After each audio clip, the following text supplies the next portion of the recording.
ये नीलम का मैं छोटा भाई हूँ। वो हिसार में स्टडी करती है। वो किसी पार्टी वगैरह से कोई जुड़ी हुई नहीं है अभी तक। तो हमें जब जहाँ तक पता है कि कोई पार्टी वगैरह कोई लफड़ा नहीं है। वो पता नहीं सर, वो तो उससे मिलने के बाद ही पता चलेगा क्या बात है क्या नहीं। तो आपकी कैसे पता लगा? वो तो मैंने बड़े भाई का फ़ोन आया था तो उसने टीवी पे देखा होगा। परसों तो घर पे ही थी, वो फॉर्म भरने के लिए आई थी। एक मिनट, कब गई है घर से? एक मिनट, कल ही गई है? नहीं बोलते हाँ कल ही गई है। तो इस वक्त आप नीलम के भाई को सुन रहे थे, लेकिन नीलम के बारे में चलिए जरा कुछ जानकारी आपको दे देती हूँ। जो नीलम है ये हरियाणा की रहने वाली है, हरियाणा के जिंद की निवासी है। मूल रूप से ये घसो गांव की रहने वाली है। तो हिसार में रहकर ही इसने अपनी पढ़ाई की थी। हिसार जाने की बात कह करके ये अपने घर से निकली थी।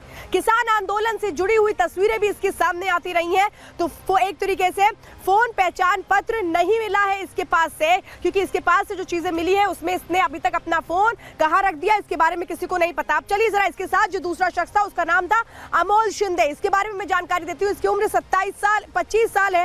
ये रहने वाला है महाराष्ट्र के लातूर का।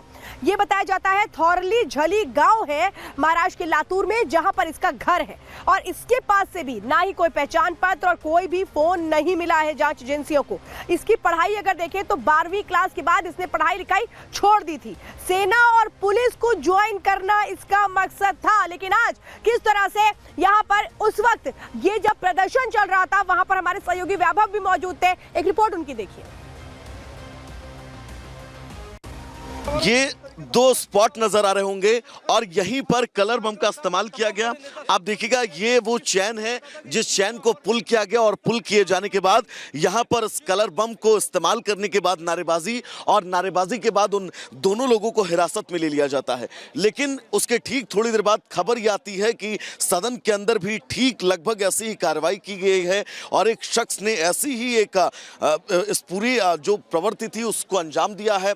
वो दर्शक दीर्घा में बैठा हुआ था। दर्शक दीर्घा में बैठे होने के बाद वो वहां से कूदता है, नीचे पहुंचता है और नीचे पहुंचने के बाद इसी तरह से कलर बम जो है वो, लेकिन यहां पर हलचल बहुत तेज है।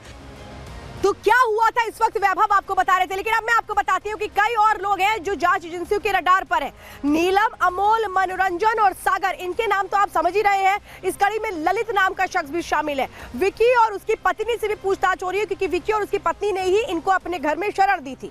ललित झा संसद के बाहर उस वक्त वीडियो बना रहा था, रिकॉर्डिंग कर रहा था, म्यूट करके वो पूरे प्रदर्शन का वीडियो बना रहा था। उसका ये आरोप है।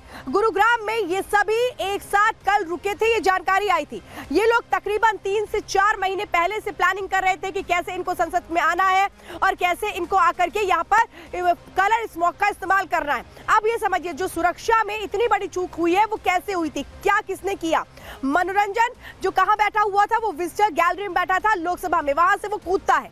सागर शर्मा वो भी उसके साथ था, विजिटर गैलरी में बैठा था, वो भी वहां पर लोकसभा में कूदता है। नीलम क्या कर रही थी संसद के बाहर, वो कैसे यहाँ पर ध्यान भटकाने की कोशिश कर रही थी। उसने यहाँ पर नारेबाजी शुरू की, प्रदर्शन शुरू किया और कलर स्मोक छोड़ा गया।